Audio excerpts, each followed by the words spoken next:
Bismillahirrahmanirrahim. Assalamualaikum warahmatullahi wabarakatuh. Yang terhormat Bapak Dr. Syahril MM selaku dosen dari mata kuliah studi Islam. Perkenalkan, nama saya Apoya Hasna Madani, NIM 210313060 dari kelas reguler F, program studi manajemen Fakultas Ekonomi dan Bisnis.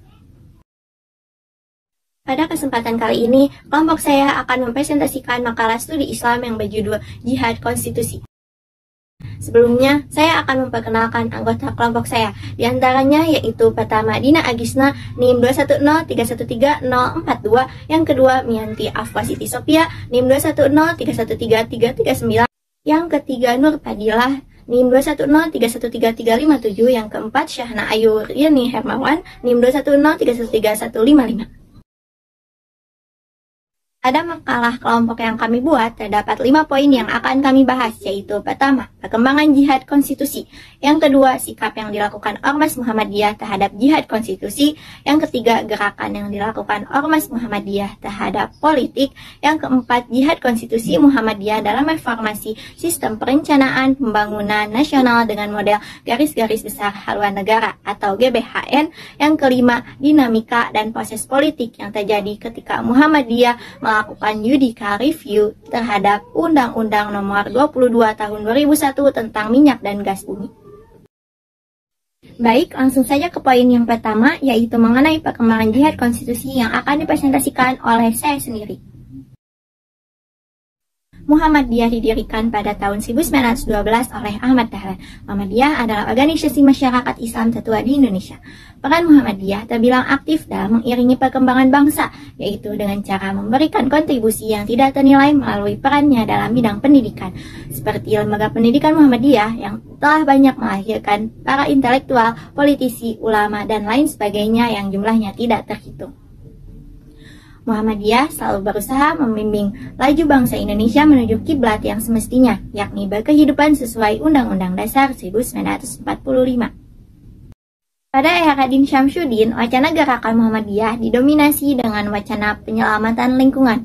Internasionalisasi Muhammadiyah dan jihad konstitusi adalah usaha Muhammadiyah dalam menegakkan kedaulatan ekologis di bidang kehidupan kenegaraan. Pemberian dan penggunaan istilah jihad konstitusi oleh Din Syamsuddin merupakan pilihan yang sangat tepat untuk menunjukkan bahwa perjuangan ormas Islam dalam memberikan kontribusi dan mendorong arah perubahan kehidupan bangsa ke arah yang lebih baik. Kata jihad yang digunakan ini memiliki makna, yaitu perjuangan yang berani menghadapi resiko apapun, bahkan kehilangan nyawa demi tegaknya sebuah nilai luhur dalam kehidupan suatu bangsa. Jihad konstitusi yang dilakukan oleh Muhammadiyah di dalamnya melibatkan ormas Islam dan beberapa tokoh nasional yang tergabung, sehingga telah melahirkan sebuah format baru perjuangan dalam ormas Islam di Indonesia, khususnya di Muhammadiyah. Ini merupakan langkah pertama kalinya Muhammadiyah berperan dan mendorong arah pembangunan hukum di Indonesia. Kalau berdasarkan teorinya Muhammad Kirzin, perjuangan jihad harus dilakukan dalam 3 ranah, yang termasuk di dalamnya yaitu perjuangan dalam bidang ekonomi, politik, dan hukum. Jihad konstitusi yang diperjuangkan oleh Muhammadiyah ini semenjak mulai diajukannya gugatan Undang-Undang Nomor 22 Tahun 2001 tentang minyak dan gas bumi.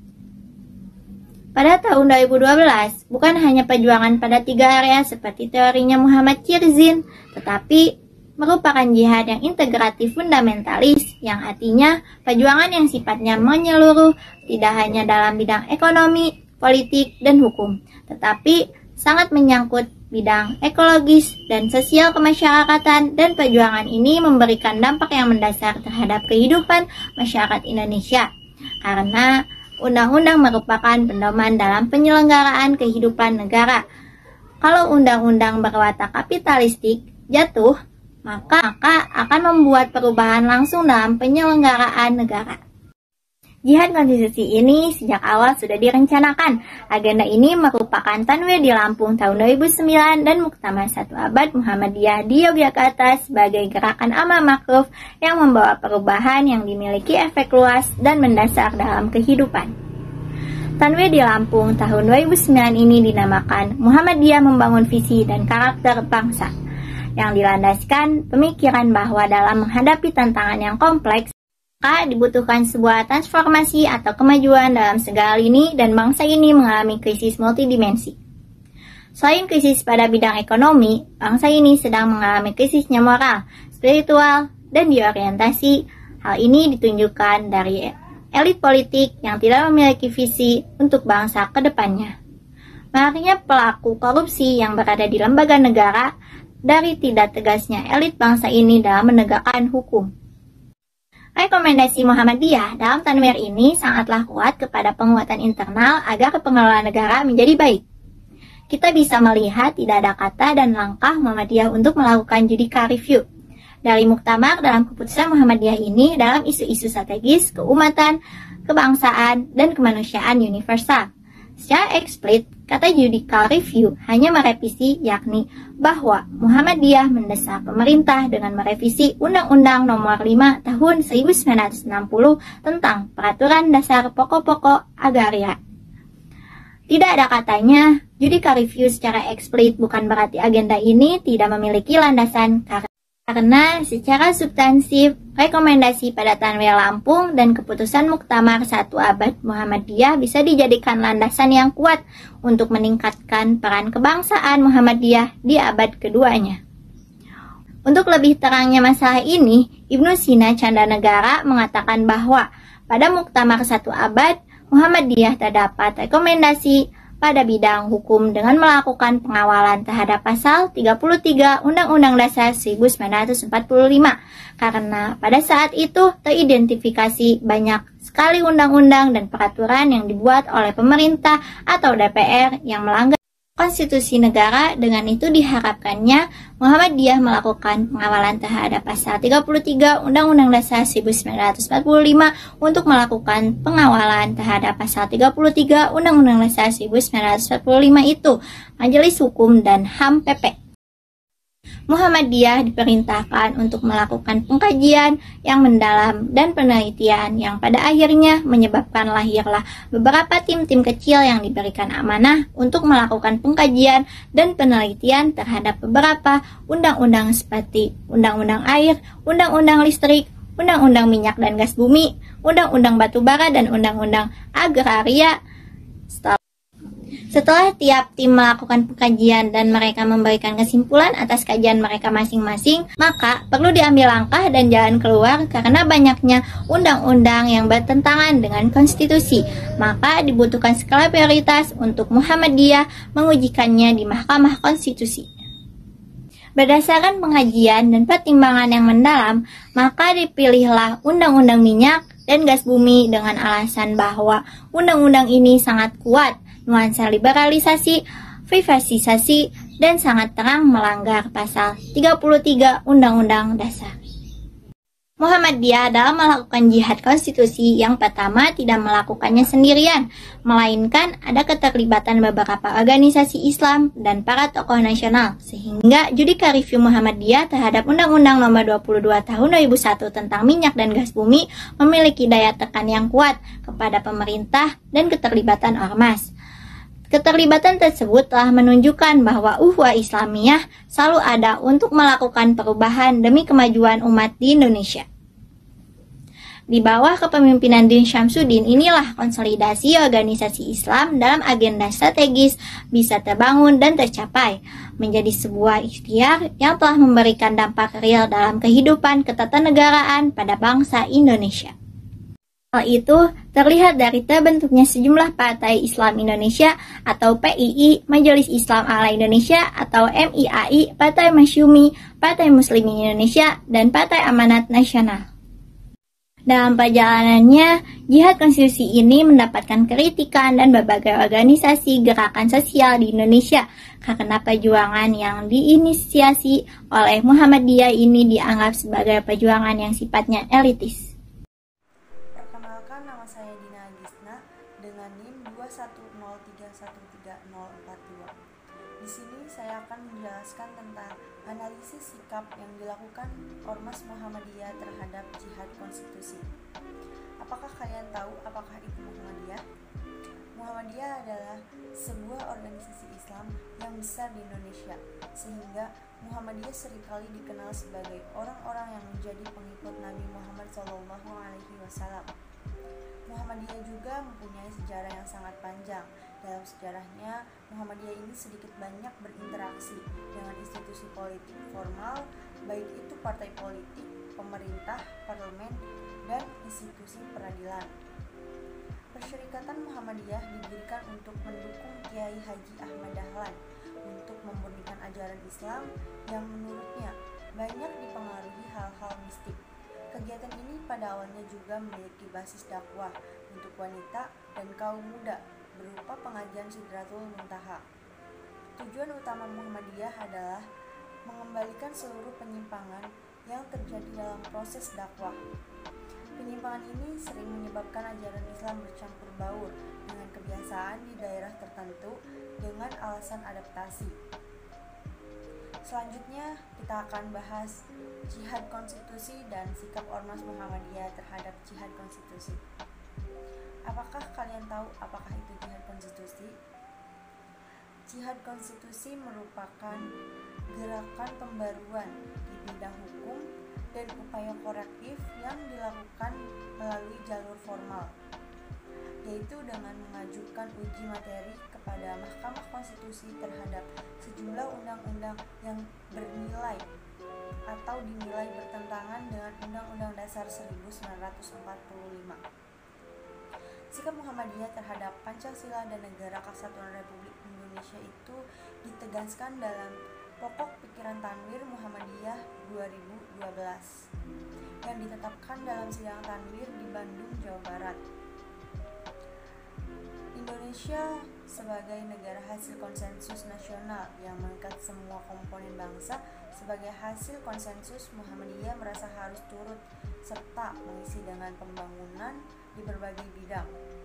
Muhammadiyah juga menyadari pentingnya mendorong dan membantu bangsa mencapai cita-cita kemerdekaan, yakni memajukan kesejahteraan umum dan mencerdaskan kehidupan bangsa. Muhammadiyah berkomitmen menjadikan bangsa Indonesia sebagai negara berkemajuan, negara yang maju, adil, makmur, bermartabat, dan berdaulat, seperti cita-cita dan tujuan kemerdekaan yang tertuang dalam Undang-Undang Dasar 1945. Konsistensi Muhammadiyah untuk memajukan kesejahteraan umum dan mencerdaskan kehidupan bangsa Indonesia dapat dirasakan secara mutlak, yaitu setelah adanya pengakuan dari pemerintah yang secara jelas tertuang dalam keputusan Presiden yang terdata dan tercatat atas jasa-jasa Kiai Haji Ahmad Dahlan dalam membangkitkan kesadaran bangsa melalui pembaharuan Islam dan pendidikan.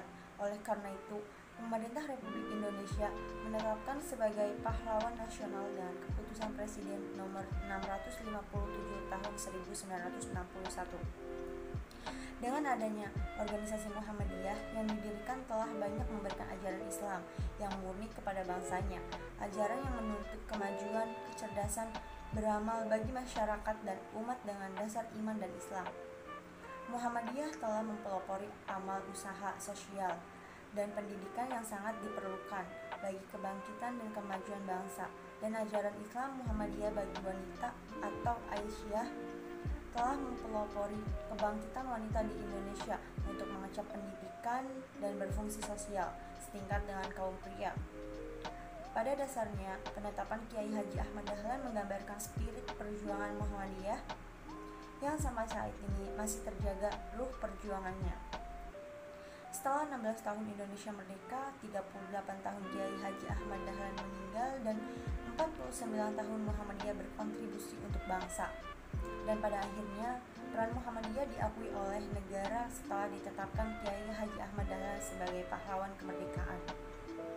Ini menjadi spirit besar bagi Persyarikatan Muhammadiyah untuk terus bergerak maju, berjuang lebih giat dalam penerapannya.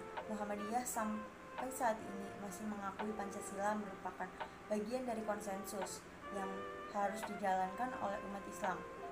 Sebagai perwujudan dari komitmen kebangsaan, pada bidang kesehatan Muhammadiyah mendirikan rumah sakit dan amal usaha yang pelayanannya tidak membedakan antara satu agama dengan agama lainnya. Semuanya mendapatkan pelayanan yang baik. Pada bidang pendidikan, Muhammadiyah mendirikan PTM atau SMA setingkat, SMP setingkat, SD setingkat, TK setingkat, dan amal usaha yang sejenis. Dalam proses pelaksanaannya, Muhammadiyah dan amal usaha yang pelayanannya tidak membedakan antara satu agama dengan agama lainnya. Semuanya mendapatkan pelayanan yang baik. Pada bidang pendidikan, Muhammadiyah mendirikan PTM atau SMA setingkat, SMP setingkat, SD setingkat, TK setingkat, dan amal usaha yang sejenis. Dalam proses pelaksanaannya, Muhammadiyah berkomitmen untuk memberikan pelayanan pendidikan ke seluruh masyarakat tanpa memandang status sosial. Bahkan Muhammadiyah juga memberikan peluang untuk mahasiswa atau siswi WNA untuk menempuh pendidikan diambil usaha pendidikan milik Muhammadiyah.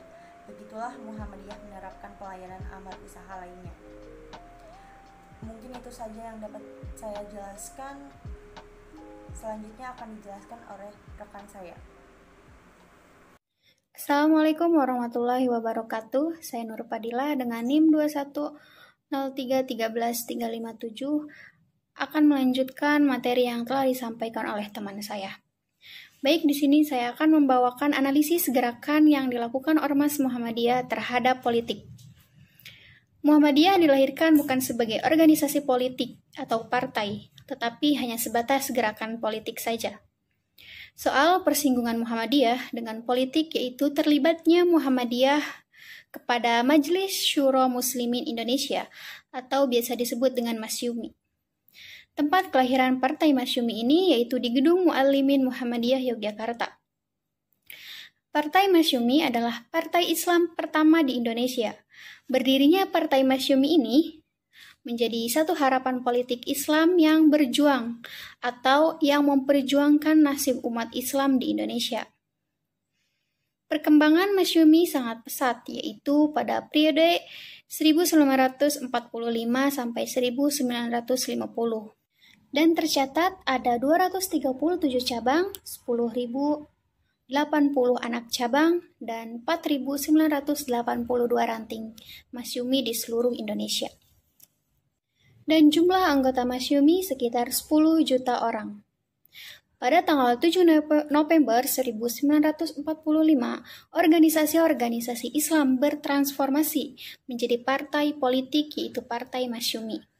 Dan beberapa dari anggota seperti Fakih Utsman, Li Bagus Hadikusumo, A.R. Sultan Mansur, Hamkah, dan lain-lain.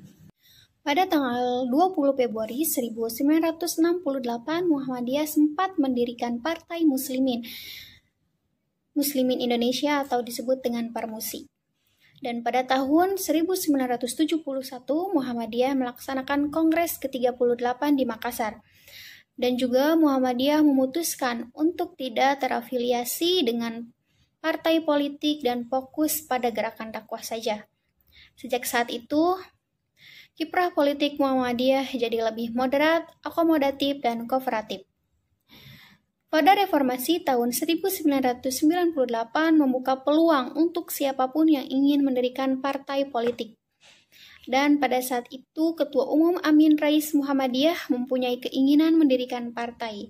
Meski banyak yang menganggap bahwa dengan mendirikan partai bisa melupakan misi dan visi sosial keagamaan Muhammadiyah, karena harus mengurus kegiatan-kegiatan partai politik tersebut. Dengan demikian, petinggi Muhammadiyah memberi izin Amin Rais untuk mendirikan partai, tetapi Amin Rais harus mengundurkan diri dari jabatan sebagai Ketua Umum.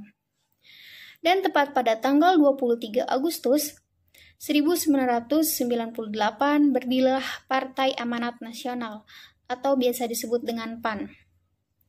Meski PAN sering diasosiasikan dengan Muhammadiyah, tetapi pengurus pusat ormas sendiri jarang mengutarakan pilihan politik dengan terbuka. Sikap netral sering diambil oleh Muhammadiyah sendiri. Kitah di Makassar pada tahun 1971 sering menjadi dalil dari sikap netral tersebut. Namun, hal itu tidak mempengaruhi dan merendahkan peran politik terhadap Muhammadiyah. Baik, itulah materi yang saya sampaikan. Kurang dan lebihnya saya mohon maaf, dan materi selanjutnya akan dibawakan oleh teman saya.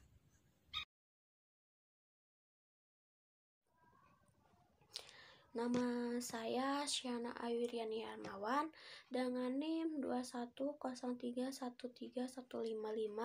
Di sini saya akan menjelaskan tentang Mahutama atau yang biasa disebut masyarakat hukum tata negara. Menjadi reformasi GBHN adalah bagian jihad konstitusi Muhammadiyah. Selama rejim Orde Baru, bangsa Indonesia memiliki garis-garis besar haluan negara atau yang biasa disebut GBHN berawal dari perubahan UUD 1945 yang diantaranya mengubah tugas dan wewenang MPR yang tidak lagi sebagai lembaga tertinggi negara.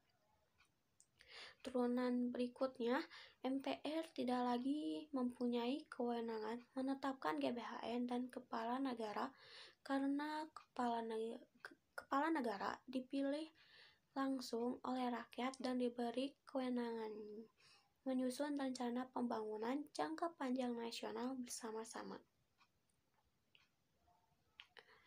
GBHN mengokohkan kejati-dirian kita sebagai bangsa. GBHN mendukung kehendak bangsa ini untuk memperjelas kenapa ia sedang mereformasi diri menuju kepada keseimbangan sistem pembangunan nasional dan daerah. Mahutama ikut mendorong gagasan tentang urgensi mereformulasi garis besar haluan negara untuk dijadikan pedoman bagi seluruh lembaga negara dalam melaksanakan penyelenggaraan negara dan pembangunan nasional. Pada Jumat 10 Mei 2019 dalam acara Sesaran Akbar Masyarakat Hukum Tata Negara, Muhammadiyah bekerja sama dengan Majelis Permusyawaratan Rakyat atau disebut MPR RI terkait jihad konstitusi Muhammadiyah dalam reformulasi sistem perencanaan pembangunan nasional dengan model GBHN. Garis-garis besar haluan negara adalah haluan negara tentang penyelenggaraan negara dalam garis-garis besar sebagai pernyataan kehendak rakyat secara menyeluruh dan terpadu yang diterapkan oleh MPR untuk 5 tahun guna mewujudkan kesejahteraan rakyat yang berkeadilan. Fungsi GBHN adalah 1. Untuk menyalurkan aspirasi masyarakat, 2. Sebagai dukungan bagi bangsa Indonesia supaya lebih termotivasi untuk maju, 3. Landasan aspirasi masyarakat untuk menyuarakan hak serta kewajiban, 4. Untuk membangun SDM atau sumber daya manusia dalam sumber ekonomi, politik, serta budaya untuk memperkuat kesatuan bangsa. 5. Alat menyatukan antara pemerintah dan sipil. 6. Landasan dasar dalam upaya mewujudkan sebuah persatuan bangsa. Prioritas GBHN adalah menghindari ketidakselarasan pembangunan dalam semua tingkatan, baik pusat maupun daerah. Mahutama Aulia Hasnova mengatakan perubahan konstitusi berupa perubahan UUD kelima NKRI ini diperlukan karena pihaknya menilai terdapat beberapa pasal yang harus dikritisi dalam amandemen UUD 1945 pasca reformasi, khususnya dalam sistem ketatanegaraan kita. Sebelum amandemen, MPR merupakan lembaga tertinggi negara dengan kewenangannya menetapkan undang-undang dasar dan garis-garis besar haluan negara atau yang biasa disebut GBHN. Dengan demikian, perubahan UUD 1945 telah membuat MPR tidak lagi menjadi lembaga tertinggi negara yang superior seperti pada masa Orde Baru, akan tetapi justru sebaliknya menjadi sangat lemah dan inferior dengan lembaga-lembaga negara lainnya yang lebih jelas kedudukannya, fungsi dan perannya sebagaimana diatur dalam UUD 1945 pasca amandemen. Konsekuensinya adalah adanya perubahan mendasar pada sistem penyelenggaraan pembangunan. Maka, sebagai penggantinya, pedoman penyelenggaraan pembangunan adalah rencana pembangunan jangka panjang nasional atau yang bisa disebut RPJPN selama 20 tahun sebagaimana dituangkan dalam Undang-Undang Nomor 17 Tahun 2007 Pasal 13 Ayat 1 Undang-Undang Nomor 25 Tahun 2004 tentang Sistem Perencanaan Pembangunan Nasional atau yang bisa disebut SPPN. RJPN ini menjadi rujukan pembangunan 5 tahun yang disebut dengan Rencana Pembangunan Jangka Menengah Nasional atau disebut RPJMN. RPJMN 1 tahun 2005 sampai 2009, RPJMN 11 tahun 2010 sampai 2014, RPJMN 3 tahun 2015 sampai 2019. RPJMN 4 tahun 2020 sampai 2024. Dokumen perencanaan pembangunan ini tidak lagi menjadi kewenangan MPR, melainkan kewenangan DPR RI dengan Presiden RI. SPPN ini bukan tanpa persoalan, tetapi persoalan klasik yang dihadapi adalah tidak adanya jaminan kepastian bahwa apa yang telah dikonstruksi secara ideal dalam perencanaan perundang-undangan terkait dalam SPPN maupun RPJPN itu dilaksanakan secara konsisten oleh pemangku kepentingan terkait.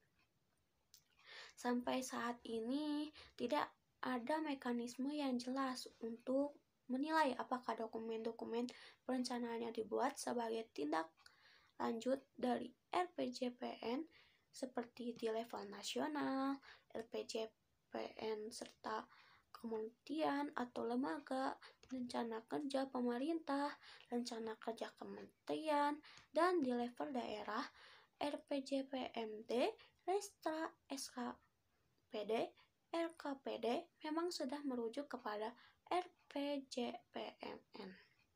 Yang saya analisis, GBHN adalah pedoman untuk presiden dalam menjalankan roda pemerintah.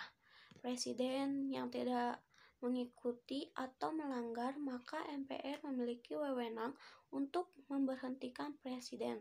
Tetapi di era reformasi, eksistensi GBHN sudah tidak ada sebagai konsekuensi perubahan Undang-Undang Dasar 1945 yang tidak adanya GBHN. Kelemahan terletak pada munculnya inkonsistensi dan diskontinuitas dalam rencana pembangunan jangka panjang atau disebut RPJP maupun menengah. Jika GBHN akan dihidupkan lagi, maka harus dibuat Dewan Rancang GBHN. Oleh karena itu, sebelum melangkah lebih jauh, maka wacana menghidupkan lagi GBHN harus memikirkan lagi secara mendalam konsekuensi adanya perubahan pada sistem penyelenggaraan pembangunan dan sebagai penggantinya pedoman penyelenggara. Pedomannya itu Rencana Pembangunan Jangka Panjang Nasional atau disebut RPJPN. RPJPN ini menjadi rujukan pembangunan 5 tahun yang disebut dengan Rencana Pembangunan Jangka Menengah Nasional. Sekian dari penjelasan dari materi 4, semoga bermanfaat. Halo, nama saya Mianti Afluah Siti Tofiah dengan NIM 210 313 339. Setelah teman saya menjelaskan seperti apa sih Jihad Konstitusi Muhammadiyah dalam reformulasi sistem perencanaan pembangunan nasional dengan model GBHN. Sekarang saya akan menjelaskan salah satu bentuk Jihad Konstitusi Muhammadiyah yang dilakukannya di jalur hukum, yaitu melakukan judicial review terhadap Undang-Undang 1945. Melalui Jihad Konstitusi, Muhammadiyah mengoreksi setiap pasal-pasal yang dianggap bertentangan dengan Undang-Undang Dasar 1945. Tapi, apa sih itu judicial review? Judicial review atau hak uji materi merupakan proses pengujian peraturan perundang-undangan yang lebih rendah terhadap peraturan perundang-undangan yang lebih tinggi, dilakukan oleh lembaga peradilan. Dan siapa sih yang berhak memutuskan judicial review? Judicial review terhadap undang-undang dilakukan dan diputuskan oleh Mahkamah Konstitusi atau MK. Sementara itu, pengujian peraturan perundang-undangan di bawah undang-undang terhadap undang-undang dilakukan oleh MA atau Mahkamah Agung. Muhammadiyah dalam melakukan jihad konstitusi yang pertama tidak melakukannya sendiri, melainkan ada keterlibatan beberapa organisasi Islam dan para tokoh nasional. Sehingga judicial review Muhammadiyah terhadap Undang-Undang Nomor 22 Tahun 2001 tentang minyak dan gas bumi memiliki daya tekan yang kuat terhadap pemerintah, dan keterlibatan ormas Islam ini telah menunjukkan ukhuwah Islamiyah. Judicial review terhadap Undang-Undang Nomor 22 Tahun 2001 ini dilakukan sebanyak 3 kali. Tapi apa saja sih pasal undang-undang yang diuji materinya? Berikut saya akan paparkan. Yang pertama, ada putusan MK nomor 002 PPU I 2003 atau judicial review yang pertama. Permohonan uji materi Undang-Undang Migas pertama kali diajukan pada 2003, yakni 2 tahun setelah undang-undang itu disahkan. Perkara uji materi ini berproses cukup panjang dalam persidangan. Para pemohon perkara berasal dari organisasi Islam, diantaranya yaitu APHI, Asosiasi Penasehat Hukum dan Hak Asasi Manusia Indonesia, PBHI atau Perhimpunan Bantuan Hukum dan Hak Asasi Manusia Indonesia, Yayasan 324, SNB atau Solidaritas Nusa Bangsa, SPKEP, FSPSI Pertamina, dan Dr. Insinyur Panji R. Hadinoto, PEMH. Dalam putusannya, Majelis Hakim Konstitusi mengabulkan sebagian permohonan pemohon. Setidaknya ada 3 poin yang dikabulkan oleh MK. Pertama, MK menyatakan frasa diberi wewenang dalam pasal 12 ayat 3 Undang-Undang Migas tidak memiliki kekuatan hukum yang mengikat. Pasal 12 ayat 3 awalnya berbunyi, Menteri menetapkan badan usaha atau bentuk usaha tetap yang diberi wewenang melakukan kegiatan usaha eksplorasi dan eksploitasi pada wilayah kerja sebagaimana dimaksud pada ayat 2. Singkatnya, MK telah menghilangkan kata diberi wewenang dalam pasal tersebut. Kedua, MK juga menghilangkan atau menyatakan tidak berkekuatan hukum terhadap frasa paling banyak dalam pasal 22 ayat 1 Undang-Undang Migas. Sebelumnya pasal itu berbunyi, badan usaha atau bentuk usaha tetap wajib menyerahkan paling banyak 25% bagiannya dari hasil produksi minyak bumi dan atau gas bumi untuk memenuhi kebutuhan dalam negeri. Yang ketiga, MK menyatakan tidak memiliki kekuatan hukum mengikat pada pasal 28 ayat 2 dan 3 yang berbunyi, harga bahan bakar minyak dan harga gas bumi diserahkan pada mekanisme persaingan usaha yang wajar, dan ayat 3 yang berbunyi pelaksanaan kebijakan harga sebagaimana dimaksud dalam ayat 2 tidak mengurangi tanggung jawab sosial pemerintah terhadap golongan masyarakat tertentu. Ketentuan tersebut dinilai melanggar prinsip demokrasi ekonomi sebagaimana diatur dalam pasal 33 ayat 4 Undang-Undang 1945. Setelah judicial review yang pertama itu tidak semuanya dikabulkan, lalu Ormas Muhammadiyah Undang-Undang Migas kembali diajukan oleh MK untuk di judicial review pada tahun 2007. Uniknya, Yang menjudika review ini para pemohonnya adalah anggota DPR atau Dewan Perwakilan Rakyat. Mereka adalah Zainal Arifin dari PDIP, Sony Craft dari PDIP, Alvin Lee dari PAN, Ismail Tun dari PDIP, Hendarso Hadi Parmono dari PDIP, Bambang Wuryanto dari PDIP, Derajat Wibowo dari PAN, dan Jatur Sabtoedi dari PAN. Ketentuan yang diajukan, uji materinya adalah pasal 11 ayat 2 Undang-Undang Migas yang berbunyi, setiap kontrak kerjasama yang sudah ditandatangani harus diberitahukan secara tertulis kepada Dewan Perwakilan Rakyat Republik Indonesia. Para pemohon berpendapat ketentuan itu bertentangan dengan sejumlah pasal dalam Undang-Undang 1945.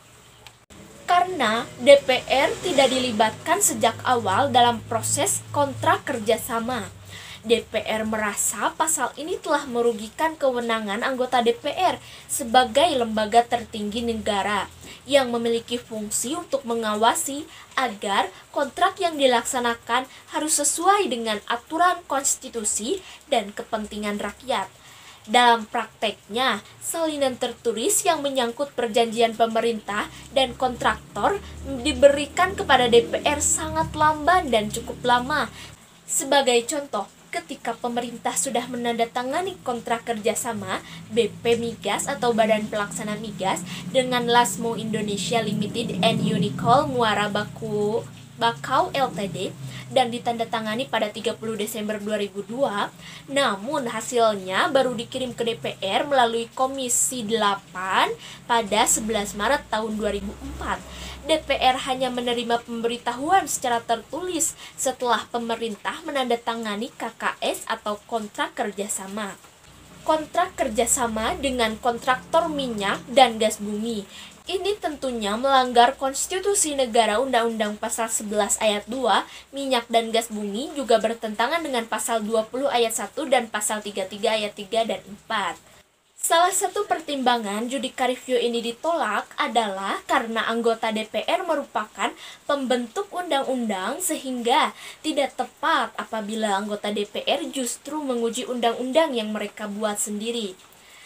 Nah, selanjutnya setelah judika review yang kedua itu gagal, lalu Ormas Muhammadiyah mengajukan kembali judika review yang ketiga, yaitu ada putusan MK nomor 36 PPU 10/2012 dalam perkara uji materi yang ketiga. Pemohon diajukan oleh 30 tokoh masyarakat dan 12 organisasi kemasyarakatan. Setelah itu, pemerintah membentuk SKK Migas untuk menggantikan posisi Badan Pelaksana Migas. Putusan Mahkamah Konstitusi tentang uji materi Undang-Undang Minyak dan Gas Bumi menjadi tonggak bersejarah bagi Muhammadiyah. Dalam ini, putusannya nomor 36 PPU 10/2012 tersebut adalah uji materi pertama mereka yang menandai keberhasilan jalan baru perjuangan organisasi Islam terbesar kedua di Indonesia.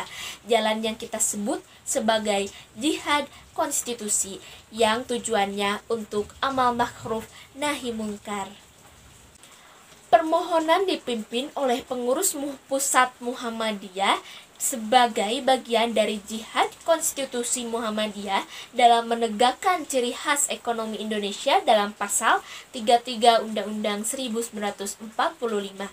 Mereka diantaranya mempersoalkan keberadaan BP atau Badan Pelaksana Migas karena dinilai tidak diberi manfaat kepada negara atau rakyat dan juga lebih banyak menguntungkan kontraktor asing. MK mengabulkan permohonan tersebut dan menegaskan keberadaan Badan Pelaksana Migas bertentangan dengan Undang-Undang 1945. Pasca putusan ini, pemerintah akhirnya membubarkan Badan Pelaksana Migas dan selanjutnya fungsi serta regulasi migas diserahkan ke Kementerian Energi dan Sumber Daya Mineral atau ESDM. Sekian dari saya. Wassalamualaikum warahmatullahi wabarakatuh. Setelah poin poin-poin yang telah dibahas oleh rekan-rekan saya, dapat disimpulkan bahwa jihad konstitusi merupakan gerakan pembaruan di bidang hukum dan upaya korektif yang dilakukan melalui jalur formal, yaitu dengan mengajukan uji materi kepada Mahkamah Konstitusi terhadap sejumlah undang-undang yang dinilai bertentangan dengan Undang-Undang Dasar 1945. Gerakan Muhammadiyah juga merupakan gerakan monopolitik, tetapi tidak anti-politik, berbeda dengan organisasi lain yang menjadikan politik sebagai profesinya.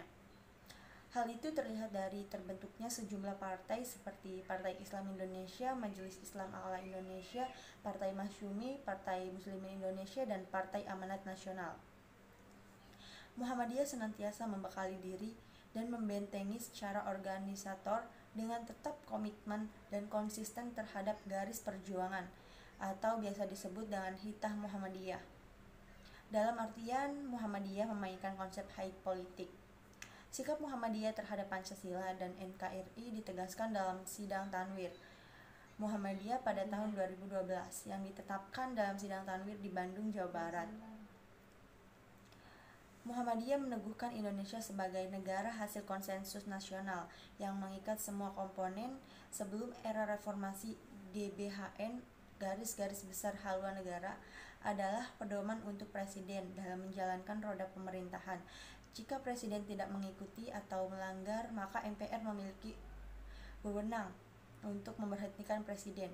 Berbeda dengan era reformasi, di GBHMN sekarang digantikan dengan RPJPN atau Rencana Pembangunan Jangka Panjang. RPJPN menjadi rujukan pembangunan 5 tahun yang disebut dengan RPJMN, Rencana Pembangunan Jangka Menengah Nasional. Muhammadiyah melakukan judicial review terhadap Undang-Undang Nomor 22 Tahun 2001 tentang minyak dan gas bumi sebanyak 3 kali. Yang pada akhirnya Muhammadiyah bersama ormas lainnya berhasil bahkan membuat dihapusnya BPM Migas, Badan Pelaksanaan Migas. Untuk saran, kami menyadari bahwa penulisan makalah kami jauh dari kata sempurna.